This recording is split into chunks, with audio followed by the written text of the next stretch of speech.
Thus far, in all of my stock trading, I'll say that Tesla has been the absolute best stock that I've purchased, held, and traded.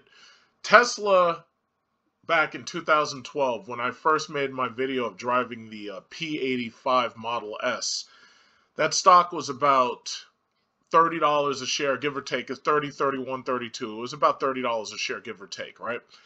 And at $30 a share, as soon as I drove that Tesla Model S and I finally saw that they made an electric car that I could actually fit in, that I could actually use practically, that I could get my entire family in, that was easy to set up a charger for, that was easy to charge in places that had those superchargers. As soon as I saw Tesla's business model, I knew, I was like, yeah, I really want to invest in this company. So what I did was I took my tax return for that year and I basically poured it into Tesla. And I bought a lot of shares and I held them. I wanted to hold originally till $300, but it rapidly grew so much that I said, you know what? I don't really need the money. I'm just going to keep on holding it. Sure enough, 8 years later, Tesla crossed the $1,000 mark.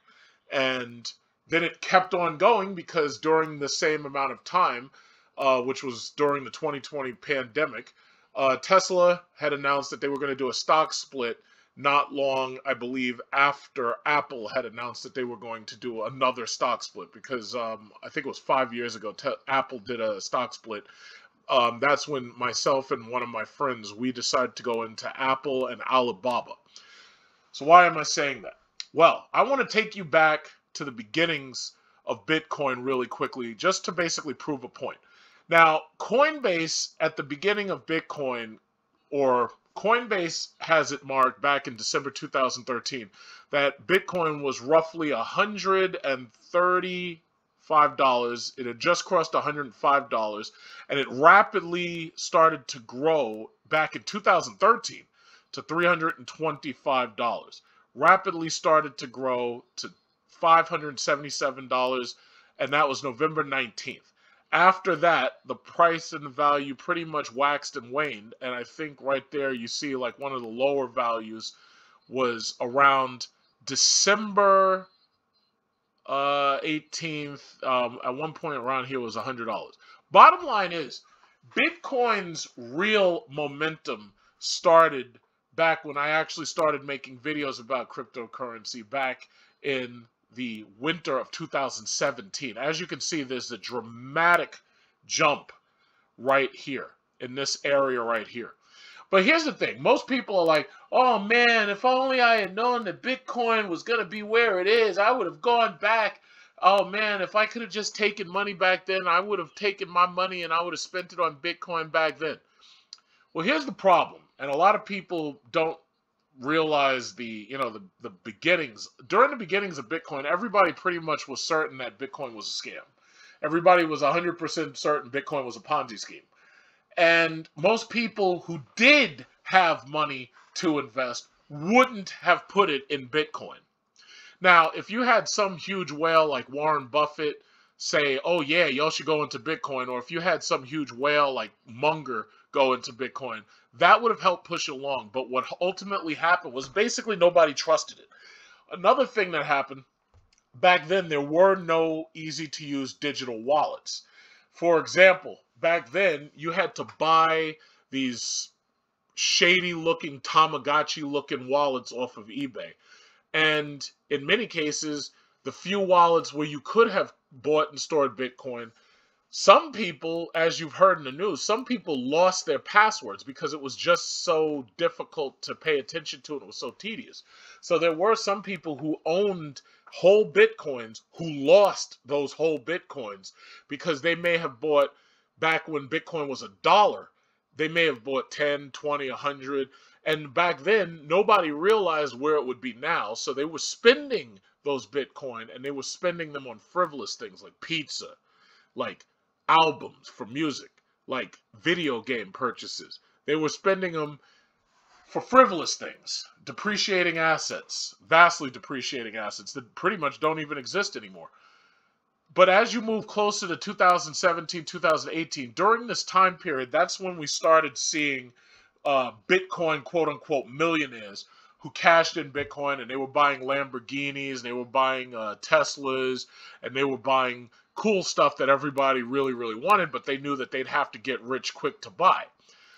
Now, those people, I would say, made a huge mistake, because you think about it. If you bought back then, let's say these Bitcoins were 1,000, or let's say they were even 5,000, or back then, if you had bought a Lamborghini using that money, not only did you spend that money buying a depreciating asset, but had they known where we'd be now, if they had held on to those Bitcoin, the price would have risen to where it is right now at $57,000. And that's off from the high of 64, I believe, $1,000. 64,899 was the absolute high. So here's the issue. There were a number of things that stopped people from even considering buying it. Number one, in the very beginning, everybody believed it was absolutely a Ponzi scheme. I still believe it's a Ponzi scheme. And why do I believe it's a Ponzi scheme? Well, once you put your money in, you're afraid to take your money out, because if you take your money out, you're at risk of losing money. You're at risk of missing out on future gains.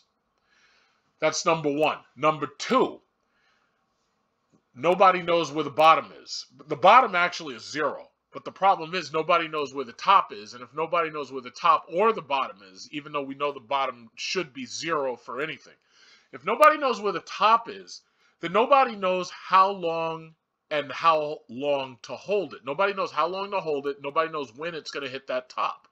So if you don't know those things, then holding this is just, you're just taking it on faith, basically. You're just holding on to it and assuming that someday it's going to be worth something. We just don't know. And if we don't know, then putting your money in there is basically like a roach motel. You go in, but you don't come out. Now, there are some people who say, oh, yeah, well, whatever asset you buy, especially even with stocks, you need to be able to pull out and capture some of those gains. But I would argue that, let's say you were back here back in 2018 when it hit 19,000, because I made videos during that time, but there was a huge lull when nothing was happening and it looked like the value was just gradually going down. So my thing is, if you did capture some of those gains and you did sell some of those coins, then you actually made a huge mistake because you're at a loss. If you got to 10,000 and you sold at Bitcoin 10,000, if you sold any of it, then you missed out on this entire time period right here. So now you're talking about what's called fear of missing out. Fear of missing out is forcing people to buy into these things when they're at their absolute lowest. But the problem is, right now, none of them are at their absolute lowest. All of them have risen considerably. And in many cases, most of the market wasn't able to get in because there were no reliable digital wallets. Now you're seeing digital wallets popping up everywhere. Microsoft, MasterCard, Visa, all of them want to have digital wallets. PayPal on eBay, PayPal wants to have a digital wallet. Coinbase was one of the more popular digital wallets that popped up. And then there's others, I think Binance and a couple of, I don't even know how many there are, because the thing about it is anybody can program a digital wallet. I think the thing that makes the difference is how accurate they are and how well they're laid out, how well their graphic user interface is laid out. So now we get to the current day. We get to, what is this? Today is Cinco de Mayo 2021, 5/5/2021. If you look at the lowest end cryptocurrencies that you can actually trade, you see Anchor, NuCypher, Loopring, Civic, Stellar Lumens, Orchid, Scale, NKN, Polygon. These are pretty much the lowest things that you can get under $1. So basically, cryptocurrency has become the new penny stock. Cryptocurrency has become the new penny stock. Now, I believe that Coinbase screwed itself by not offering the ability to trade Dogecoin and by taking away Ripple. The problem is Coinbase had no choice but to take away Ripple because the SEC filed cease and desists claiming that Ripple was an unlicensed security. Anybody who's still trading in Ripple technically shouldn't be, but they usually have to use Forex trading in order to do it. But my problem is there's so many of these cryptocurrencies. And as you can see, Litecoin has suddenly pumped up to $344. I think it was $3 this morning. $300 this morning. And you also have noticed that there was a quick pump of Ethereum. Bitcoin, meanwhile, maintains itself below 60,000, which means that, in my opinion, I believe a lot of people are leaving Ethereum. I believe they're leaving Bitcoin and they're moving their money towards Ethereum. I see right here Ethereum Classic. Ethereum Classic within 24 hours has gained about 77%. And I believe that what's happening is what's called index bias. Index bias means that what people are doing is they're searching for the cheapest cryptocurrency they can find. And they're buying into that on the belief that eventually those are going to be worth a whole lot more. So when you look at the lowest prices, you find Anchor, New Cipher, Loopring, Civic, Scale, Orchid, Stellar Lumens, all the way up to, say, Cardano. Cardano being at $1.39. Cardano is also pumping. Over the last year, Cardano has gone from 0.07 to freaking $1.39. So what is this doing? This is basically saying that no matter how little sense any of this makes, no matter how illogical it is to be pouring money into Dogecoin. Where is Dogecoin right now? Dogecoin price right now. Dogecoin price on Coinbase. Do we have a price on? Yeah, okay. So Coinbase shows Dogecoin is 64 cents right now. In the last 24 hours, it's up 26%. In the last week, it's up 135%. In the last year, it's up 25,717%. So the whales that do own Dogecoin bought in way back when Dogecoin a year ago was 0.0025. But here's the thing, though. If we don't know how high these things can rise, it's possible that just about any of these cryptocurrencies, especially these ones that are on Coinbase, it's possible that any of these could go to $1. It's possible any of them could go anywhere. And that's ultimately the problem. We have no idea. And that's the reason. If people knew which ones were going to do the best and perform the best, they would pile into those. And that would cause their value to rise much, much, much quicker. So basically what's happening is, because nobody knows where these things are going, people are just spending their money to buy anything they can get.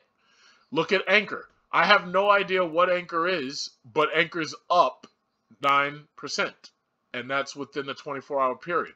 Over a year, Anchor is up just like Dogecoin, 0.028, and now it's at what? It reached a high of 0.22, and Dogecoin was at 0.22. What was that? That was like less than 2 months ago. That's where it was.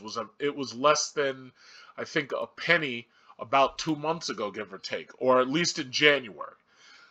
People are buying these things just because of index bias. They don't know where anything's going, but they're trying to get in early.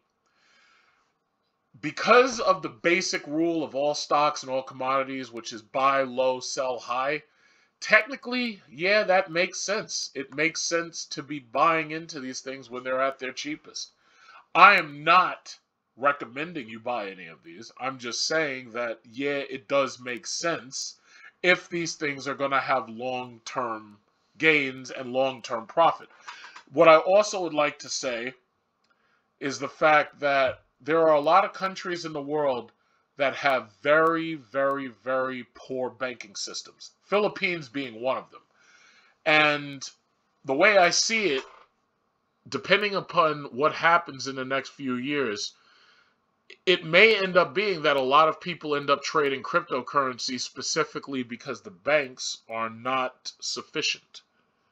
And if that is true, and a lot of people do end up trading cryptocurrency because the banks are insufficient, then ultimately cryptocurrencies are just going to continue to build in value. So, I mean, you know, that's the thing. If I look back 8 years, I would have never guessed 8 years ago that my $30 per share Tesla 8 years ago, 10 years ago, I never would have guessed that $30 per share Tesla would be selling at this point for more than $1,000. I never would have guessed it. But we're in a market now where you have to basically buy and hold everything. You can't sell anything.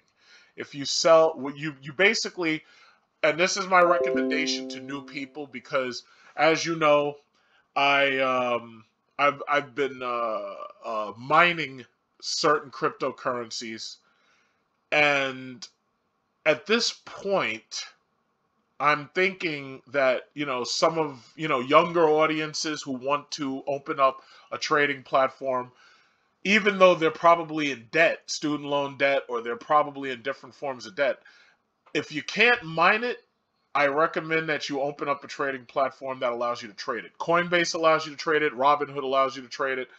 And if you do have some money, and I'm not talking about a lot of money, but if you have some money that you are able to risk, like if you have a small percentage of money to risk, chances are you're probably going to go into these things, whether I say it or not. Chances are you might already be in.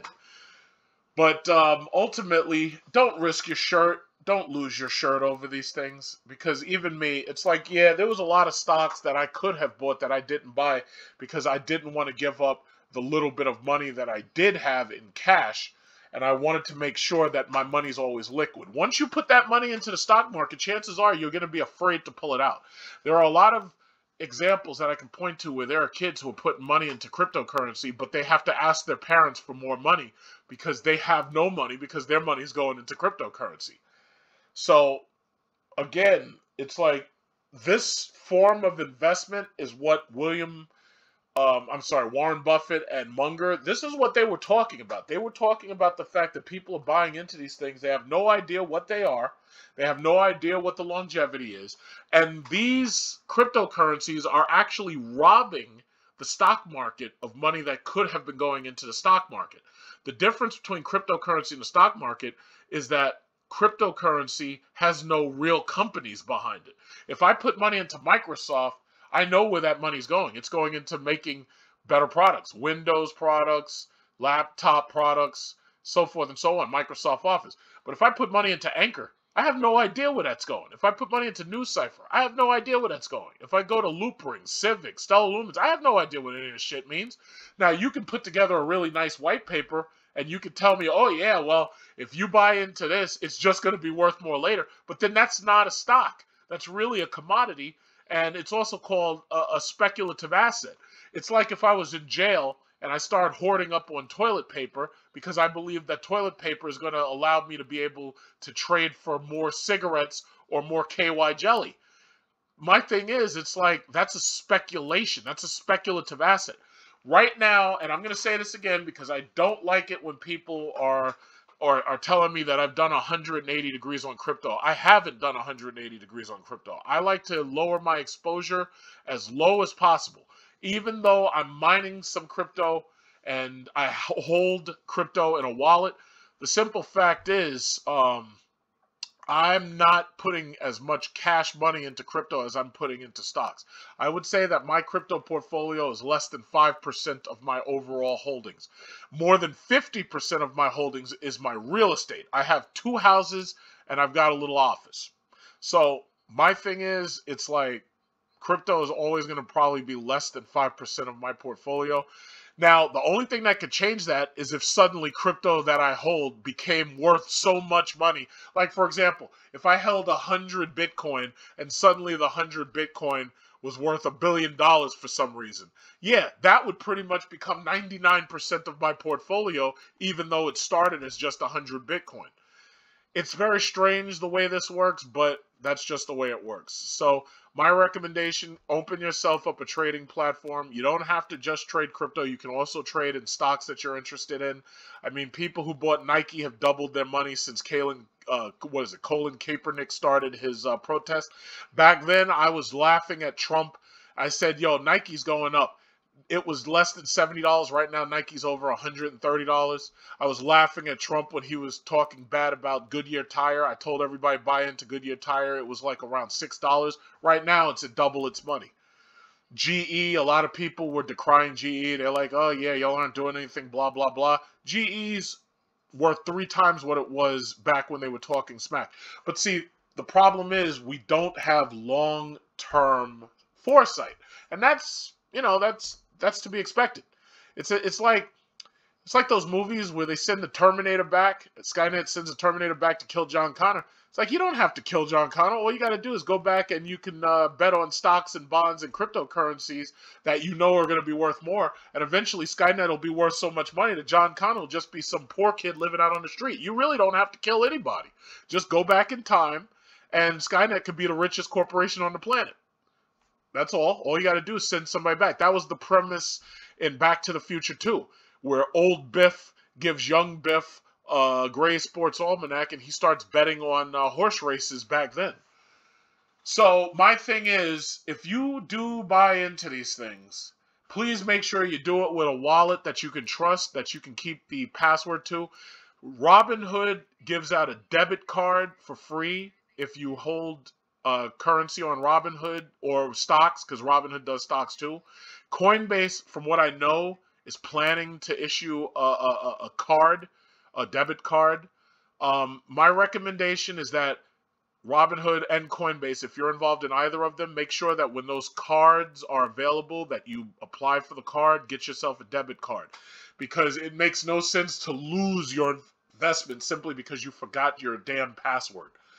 But I'm treating cryptocurrency with skepticism, and I'm making sure that it stays a very small % of my portfolio. Real estate being the highest, stocks being the middle. I own stocks, but my stocks in no way are worth more than my real estate. So that's all I'm saying to you. You got to diversify yourself, and if owning cryptocurrency is part of diversifying your portfolio, then so be it.